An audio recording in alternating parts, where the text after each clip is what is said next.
एक ऐसा देश जहां इंसानों से ज्यादा जानवर हैं और गाड़ियों से ज्यादा घोड़ों से काम होता है, जहां दुनिया के 60% के लगभग स्नो लेपर्ड्स और दूसरे अनोखे जानवर जैसे 2 कुबड़ वाले ऊंट देखने को मिलते हैं। इसे खाली देश भी कहा जाता है क्योंकि यहाँ है आबादी कम और क्षेत्रफल ज्यादा। यहाँ के ईगल्स की ट्रेनिंग देखे तो आपके भी होश उड़ जाएंगे। हॉस्पिटैलिटी के मामले में भी इस देश का जवाब नहीं है और इसी देश के पास है दुनिया की सबसे ठंडी राजधानी। जी हाँ दोस्तों, हम बात कर रहे हैं चंगेज खान के देश मंगोलिया की। तो चलिए फिर देर न करते हुए ले चलते हैं आपको मंगोलिया देश के इस रोचक सफर पर। लेकिन वीडियो को शुरू करने से पहले अगर आप हमारे चैनल पर पहली बार विजिट कर रहे हैं तो सब्सक्राइब कर लीजिए। दोस्तों, पूरे एशिया में एक छोटा सा देश है मंगोलिया, जिसकी कम जनसंख्या और ज्यादा क्षेत्रफल इसे दुनिया की सबसे कम जनसंख्या घनत्व वाला देश बनाता है। मंगोलिया नॉर्थ में रशिया जबकि साउथ में चाइना से बॉर्डर शेयर करता है, जबकि इसके पश्चिमी छोर कजाकिस्तान के पूर्वी सिरे से दूरी सिर्फ 24 मील यानी कि 38 किलोमीटर की है। यानी एक तरफ रशिया और दूसरी तरफ चाइना जैसी महाशक्तियों के बीच एक छोटा सा देश है मंगोलिया। लैंडलॉक कंट्री होने के बाद भी इस देश में दोस्तों नदियों की कोई कमी नहीं है। मंगोलिया को land of the eternal blue sky के नाम से भी जाना जाता है। ये बात अलग है कि यहाँ सर्दी जम के पड़ती है, लेकिन यहाँ साल के लगभग 207 दिन मौसम एकदम साफ रहता है, इसलिए इसे land of the eternal blue sky के नाम से जाना जाता है। एशिया के इस खूबसूरत से देश में जनसंख्या ना के बराबर रहती है। यहाँ सिर्फ 34,93,600 के करीब ही लोग रहते हैं और इस आबादी के साथ मंगोलिया दुनिया के सबसे ज्यादा आबादी वाले देशों की सूची में 133वें नंबर पे आता है। इस लैंडलॉक कंट्री में 2.23 लोग पर स्क्वायर किलोमीटर के दायरे में देखने को मिलते हैं। अब तो आप समझ ही सकते हैं कि यहाँ की आबादी कितनी कम है। मंगोलिया को एक खाली देश भी कहा जा सकता है क्योंकि दोस्तों यहाँ कई बार आपको ढूंढने से भी लोग नहीं मिलेंगे। देश की आबादी पर धार्मिक नजरिया डाले तो यहाँ 47% लोग बौद्ध धर्म को मानते हैं, जबकि 8% लोग मुस्लिम है और लगभग 39% आबादी किसी भी धर्म पर यकीन नहीं करती। यहाँ के लोगों के बीच फिटनेस को लेकर अलग ही क्रेज है और देश की आबो हवा भी साफ सुथरी है। यही रीजन है कि मंगोलिया के लोगों की औसतन उम्र 70.53 ईयर्स के आसपास है, जो एशिया के बाकी देशों से काफी सही है। ये एक यंग कंट्री है जहाँ की लगभग 36% आबादी 18 साल से नीचे की उम्र की है, यानी युवाओं का यहाँ अहम हिस्सा है और यही देश का भविष्य वर्तमान सब बना सकते हैं और बना भी रहे हैं। इस देश के लोगों को बहुत ही ज्यादा मेहनती माना जाता है और यहाँ की आधिकारिक भाषा भी मंगोलियन है, जिसे 95% के लगभग आबादी बोलती है। मंगोलिया की कैपिटल और सबसे बड़ी सिटी है दोस्तों उलान बाटर, जहाँ देश की आधी यानी लगभग 40% आबादी निवास करती है। ये शहर दुनिया में सबसे ज्यादा ठंडी राजधानी के रूप में जाना जाता है। यहाँ की बर्फबारी देखने के लिए हर साल लाखों की संख्या में लोग आते हैं, लेकिन उलान बाटर की सर्दी झेलना हर किसी के बस की बात नहीं है। उलान बाटर का मतलब होता है रेड हीरो। काफी ऊंचाई पर स्थित होने के कारण ये काफी ठंडा शहर है, जहाँ का औसतन तापमान 0 से 8 डिग्री सेल्सियस तक रहता है, जबकि जनवरी के महीने में ये शहर -16 से -29 डिग्री सेल्सियस के साथ सबसे ठंडा शहर बन जाता है। वैसे मंगोलिया का नाम सुनते ही दिमाग में एक नाम जरूर आता है दोस्तों, हम बात कर रहे हैं चंगेज खान की। चंगेज खान मंगोलिया का रहने वाला था, जिसने सिर्फ 20 साल की उम्र में अपने कबीले की सरदारी अपने नाम कर ली थी, जिसके बाद चंगेज खान तेमुजिन चंगेज के नाम से उभरा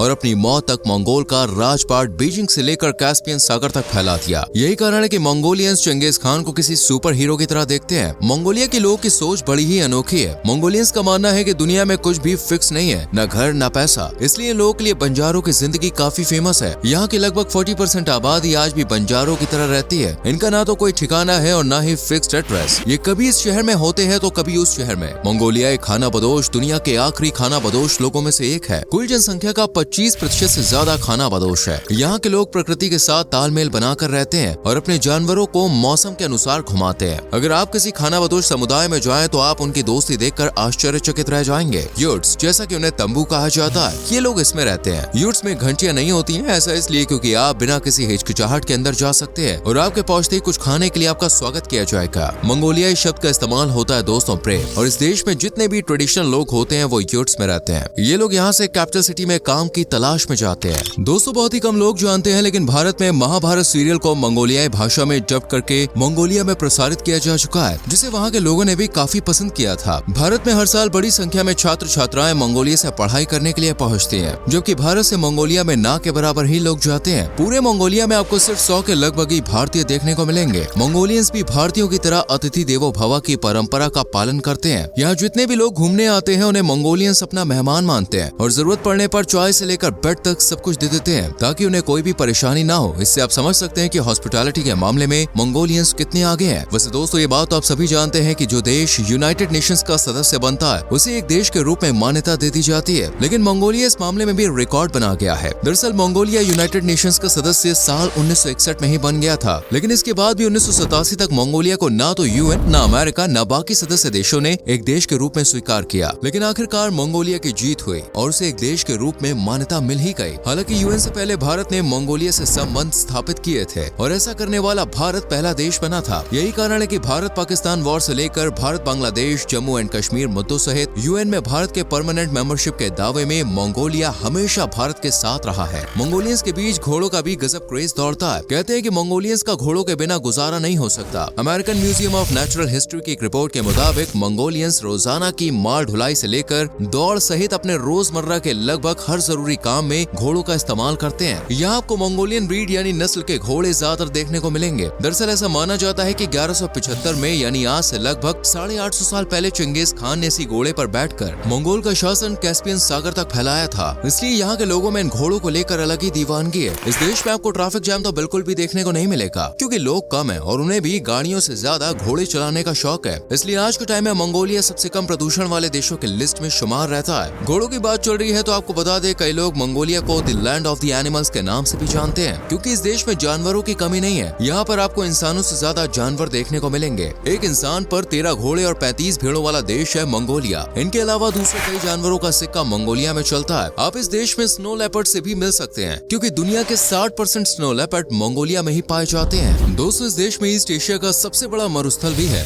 जिसे गोबी रेगिस्तान के नाम से जाना जाता है। लगभग 1600 किलोमीटर के विशाल एरिया में फैला गोबी मरुस्थल मंगोलिया देश के लिए एक फेमस टूरिस्ट स्पॉट है, जिसे निहारने के लिए बड़ी संख्या में लोग मंगोलिया जाते हैं। वैसे सबसे छोटे शेयर मार्केट के बारे में सुना है कभी? मंगोलिया जैसे छोटे देश के पास भी दोस्तों अपना स्टॉक एक्सचेंज है, लेकिन यहाँ का शेयर मार्केट इतना छोटा है कि इसे ऑपरेट करने के लिए बच्चे के स्कूल जैसी छोटी सी बिल्डिंग को चुना गया है। मंगोलिया को जाना जाता है आइसक्रीम की वजह से। माना जाता है कि मंगोलिया के घुड़सवारों ने ही आइसक्रीम की खोज की है। ये उस दौर की बात है जब यहाँ के घुड़सवार जानवरों की आंतों से बने पात्रों में क्रीम भरकर गोबी के मरुस्थल में जाया करते थे। जो भी हो, मंगोलिया ने दुनिया को आइसक्रीम खाना सिखा दिया और खुद भी आइसक्रीम खाने में नंबर 1 है। आज के जमाने में वॉश बेसिन से ठंडा और गर्म पानी एक साथ निकलना नॉर्मल सी बात है, लेकिन आपको जान के हैरानी होगी कि 1961 में मंगोलिया में बने उलान बाटर नाम के होटल में ठंडा और गर्म पानी एक साथ निकल रहा था। जी हाँ, ये वाकई में हैरानी की बात थी। क्या आपने नाडम उत्सव के बारे में सुना है? इस उत्सव को हर गर्मियों में मंगोलिया के सभी प्रमुख शहरों में आयोजित किया जाता है। नाडम के सबसे महत्वपूर्ण खेल आयोजनों में तीरंदाजी, घुड़सवारी और कुश्ती है। इस उत्सव में पारंपरिक मंगोलियाई संगीत और नृत्य भी शामिल है। मंगोलिया में हर साल गोल्डन ईगल नाम का एक फेस्टिवल सेलिब्रेट किया जाता है। ये एक अनोखा फेस्टिवल है जिसके दौरान मंगोलिया के लड़के अपने घोड़े पर बैठकर हाथ में ईगल लेकर शिकार के लिए निकलते हैं। ये लोग अपने ईगल्स को इतनी अच्छी ट्रेनिंग देते हैं कि शिकार कहाँ छुपा है, कहाँ से भागा है, वो सब ये अपने मालिक को बताती रहती है। इस तरह 2 दिनों तक घोड़े की सवारी और ईगल की समझदारी से शिकार होते हैं। मंगोलिया की पॉपुलेशन कम है, इसलिए यहाँ जो भी महिला 5 या उससे ज्यादा बच्चों को जन्म देती है उसे बड़े ही सम्मान से देखा जाता है। ऐसी महिला को मंगोलिया में ऑनर्ड मदर के नाम से जाना जाता है, जबकि हमारे यहाँ तो 2 से ज्यादा बच्चों की माँ को पाठ पढ़ाया जाता है कि छोटी फैमिली सुखी फैमिली। खैर, इस देश के बारे में ये वाला फैक्ट सुनकर आप भी हैरान रह जाएंगे। दरअसल यहाँ जितने भी सिंगर हैं आप उन्हें हिमेश रेशमिया पार्ट 2 मान सकते हैं, क्योंकि यहाँ जितने भी लोग सिंगिंग करते हैं वो सभी नाक से गाते हैं। आप ऐसा भी समझ सकते हैं कि यहाँ पर नाक से गाने का कल्चर है और हर सिंगर इस कल्चर को फॉलो करता है। 202 कुबड़ वाले ऊँटों के बारे में तो आपने सुना ही होगा, लेकिन शायद ही देखने के मामले में कुछ ही लोगों की किस्मत इतनी चमकदार होगी। बट मंगोलिया में जाकर आपकी ये इच्छा भी पूरी हो जाएगी, क्योंकि 2 कुबड़ वाला बैक्ट्रियन कैमल मंगोलिया का मूल प्राणी है। लेकिन बीते 12 सालों में ऊँट की इस प्रजाति में लगातार गिरावट देखने को मिल रही है। इसलिए मंगोलिया में हर साल एक फेस्टिवल सेलिब्रेट किया जाता है ताकि इन ऊँटों को संरक्षित किया जा सके। 17 सितंबर 2011 को मंगोलिया में एक नेशनल स्पोर्ट्स कंपटीशन हुआ था। ये एक अनोखा कंपटीशन था जिसमें एक साथ 6000 से ज्यादा पहलवानों ने कुश्ती लड़ी थी।